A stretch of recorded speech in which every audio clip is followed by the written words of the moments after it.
Donem la benvinguda al nou carnet jove municipal que es crea amb l'objectiu d'apropar el carnet encara més als joves. I ho fem des d'aquí, des del centre Torre Barrina de l'Hospitalet de Llobregat.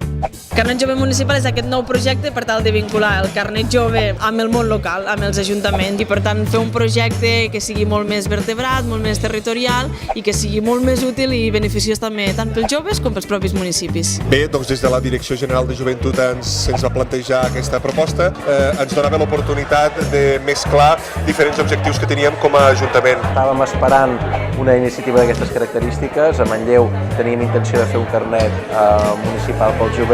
Jo deia que per nosaltres un dels grans reptes és precisament aconseguir que els joves de la nostra ciutat vulguin quedar-se. I per tant jo crec que en aquests darrers 20 anys sobretot s'ha treballat molt per aconseguir que la gent s'identifiqui en la ciutat i estigui orgullosa. Aquest estímul al comerç local, al comerç de proximitat que construeix municipi, que fa ciutat. Aquesta vessant de la part turística, no? Que tenim un model d'oci juvenil interessant, diferent, i per tant que ens permet també aquesta difusió i que vinguin amb avantatges, evidentment.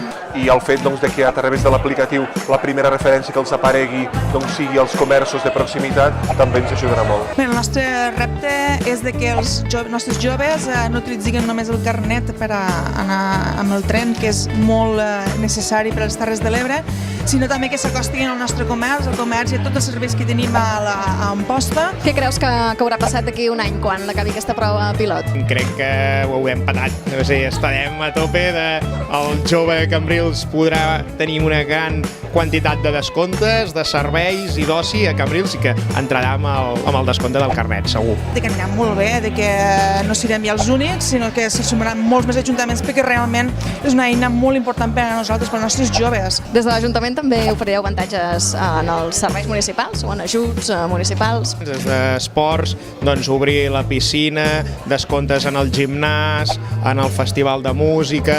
Els joves d'Amposta han de ser conscients d'això, de que no només s'utilitza, que és molt important per a ells, sinó que hi ha molts de serveis a Amposta que poden utilitzar i que a més s'hi sumaran molts més. El nou carnet jove municipal oferirà una gran oferta d'avantatges de qualitat i proximitat per als joves i en potenciarà l'ús en el seu dia a dia, afavorint un vincle amb els comerços i empreses locals. Està previst que a partir d'octubre es comencin a expedir els nous carnets, que inclouran el logotip de cadascun dels ajuntaments que formen part de la prova pilot.